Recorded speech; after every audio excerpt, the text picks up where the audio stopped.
ವಿದ್ವಾಂಸರು ಪ್ರಾರ್ಥನೆ ಮಾಡಿ ಅವರಿಂದ ಜ್ಞಾನ ಭಿಕ್ಷೆಯನ್ನು ಪಡಿತಾ ಇದ್ದಾರೆ. ತಲೆಗೆ ಹೊಟ್ಟೆಗೆ ಎರಡಕ್ಕೂ ಕೊಟ್ಟ ದಿಟ್ಟ ಯತಿಗಳು ನಮ್ಮ ರಾಯರು. ಅವ್ರಿಗೆ ಅತ್ಯಂತ ದಯಾಳುಗಳು. ಯಾಕೆ ಗೊತ್ತಾ?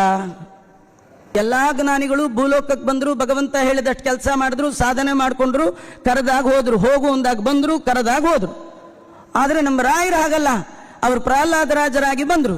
ಕರೆದ ತಕ್ಷಣ ನರಸಿಂಹ ಯಾರಿಗೂ ಬಾರದ ಹಾಗೆ ಕಂಬದಿಂದಲೇ ಭಗವಂತ ಬಂದ ಭಗವಂತ ನಮ್ಮ ಪ್ರಹ್ಲಾದರಾಜರಿಗಂದ, ಏನ್ ಬೇಕು ನಿಮಗೆ ಕೇಳಿ ಇಂದ.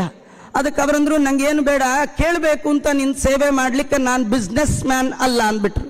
ನೀನ್ ಗಿವ್ ಅಂಡ್ ಟೇಕ್ ಪಾಲಿಸಿ ವ್ಯವಹಾರ ನನ್ನ ತಿಟ್ಕೊಳ್ಬೇಡ. ನಾನು ನಿನಗೆ ಎಲ್ಲ ಮಾಡಿದ್ದು ನೀನು ಪ್ರೀತನಾಗಲಿ ಅಂತಷ್ಟೇ.